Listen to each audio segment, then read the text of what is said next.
Welcome back to the EQX Survivor League Fantasy Talk with your host, me, the head of the Bayou Battalion.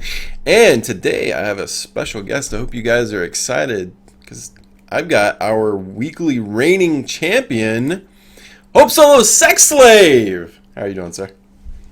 I'm doing good, Josh. I'm glad to be here and excited to participate in the next episode.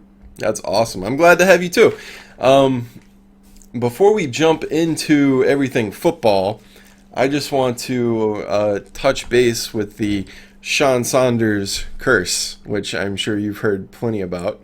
And leading the league right now, 264 points, 1-0. What do you got to say about that? Oh, what do I have to say about that? Well, I actually decided to put some science behind this whole curse to use empirical statistical data to refute it. I looked at all of the injured players that exist right now that are on the questionable or worse teams. I found at least 25 that are on our teams, at least. And of those, I own 3 of them. That's not bad. Sadly enough, that's 12%, because each is 4% and times 3 is 12. Mm-hmm. And if you divide our league by number of players, everyone equally represents 8.3% of the league. So I am a little bit above the average there because I have 12% of the injured players where I should have an average of 8.3. But I'm not far off the standard deviation to where there is scientifically a curse in existence. Well, gentlemen, you've heard it right here. Science says there's no curse. The other thing that says it is that he's kicking everybody's ass right now. I got lucky this week. I had some good players. I think I made some good picks in the draft. But I thought about a little bit more about the curse too. And one last thing. The Evil Empire. I recently watched Star Wars 1, 2, and 3 again, and I noticed that there was a large war that was orchestrated to distract the Jedi so that the real work could be done. And I just be careful because I think there's a Sean Saunders curse everyone's fighting, but really there's some emperor out there just building a massive army of clones or players, and just may take people by surprise. I'm just saying. I love it. That's a beautiful analogy. So, gentlemen, beware. The evil emperor is out there, and it's entirely likely that there are a lot of clones out there just waiting to kick everybody's ass. We've seen it in years past. So, moving on to let's review this last week real quick. All right, so I've got the graph up showing the everybody's points and the picks that I made, because I'm going to keep track of that throughout the season, and then who actually won for the week. First up was my match against the Evil Empire, where I scored 201 points versus his 240. And of course, I picked myself to win, and the Evil Empire ended up beating me because Tony Romo decided to be the Jedi and just massively destroy any chance that I had of winning. Any thoughts on that game or that match? I am thinking about that right now. Well, yeah, there were some crazy matchups with that one. Obviously, James was in a comeback situation, but Tony Romo scored 71 points.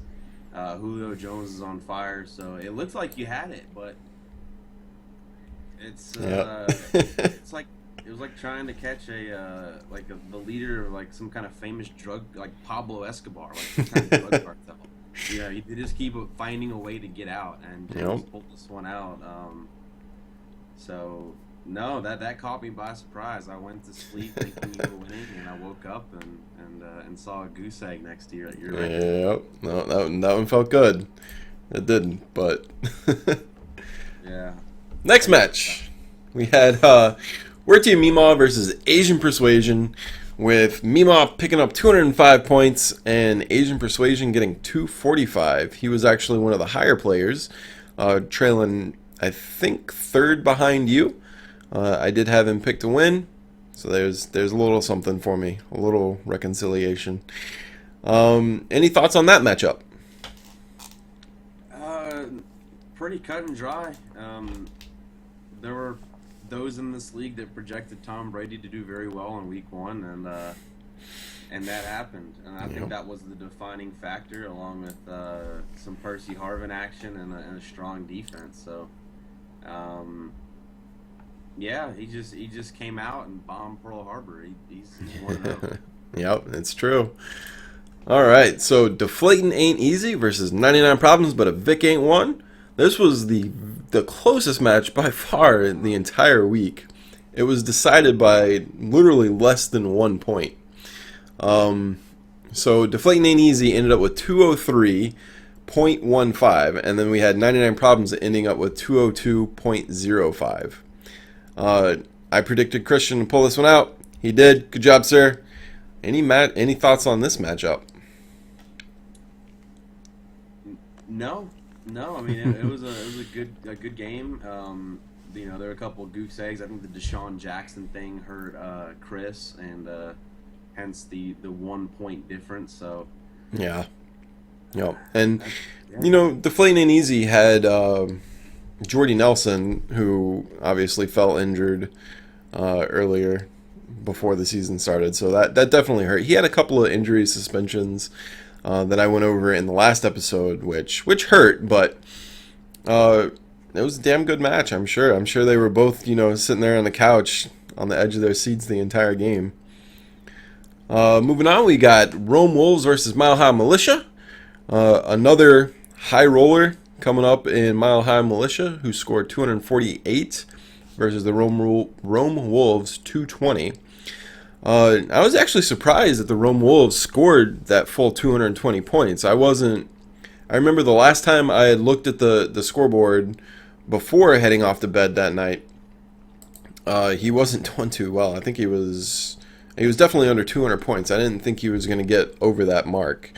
But he did, which, credit to him. But, again, it doesn't really matter how many points you score if the other guy scores more. Absolutely, and he was only projected to win 204 points, so he actually kind of outdid his expectations with the strong outing by Travis Kelce. Yep. And Jeremy Hill doing some work, but it's just kind of expected. Some of the big difference makers was Antonio Brown in garbage time. Yeah. And old Drew Brees getting some points too, but yeah. Yep, absolutely. All right, next we had Take Off Your Pants and Jacket versus Levies on a Plane, which was actually two of the lower half performers throughout the league score points wise. However, there has to be a winner, and Take Off Your Pants and Jacket picked up this one off Levies on a Plane, who actually scored the least amount of points in our league. That is correct. And unfortunately, yeah, they both had awful quarterbacks. Yeah. And Des Bryant really hurt Levies on a Plane. That's unfortunate. Kind of sucks. I'm a big Des Bryant fan. But yeah, not much to say here that's too positive. Yeah. just some underachieving players that are really great and just didn't come out and do damage. That's absolutely true. And before the game, literally 15 minutes before, I got a text from Levies on a Plane asking me what I thought about him picking up Jay Cutler to play against the Packers defense, which to me, I thought it would be a good matchup because he's got Alshon Jeffrey. Cutler's going to be throwing the ball because they're going to be playing from behind. And in years past, the Packers' secondary hasn't been great. So I thought it was a good pickup. Jay Cutler ended up underperforming, and Will got a lot of flack for that, which is understandable. However, he did pick up Cutler over Joe Flacco, who I think ended up with 2 points or -2 points, something really bad. So -2 points. yeah, There's that's very few players in the league that is a quarterback that scores a negative amount. yeah. So you can't hate yourself too bad for that. right, That's yeah. advice. 15 points is always going to be better than -2. So you've redeemed yourself a little bit there, Mr. Plain. All right, so the last matchup we had was yours versus ATL Falcons, and originally before the week started, I picked ATL Falcons to take this one out. I didn't have a whole lot of faith in those Jets players that you had on your team. Chris Ivory did better than I thought. He didn't quite get his bonus. He was close. And then Eric Decker, I think he performed not great, but not terrible. Not as bad as I was expecting either. What do you got to say in the defense of your winning team? The hate flowed through just as expected, and I'm just sitting here like, there's no other running backs in New York Jets team, so who's gonna get it? And yeah, it's the Matt Forte of the Northeast, the Chris Ivory. I don't know what to say.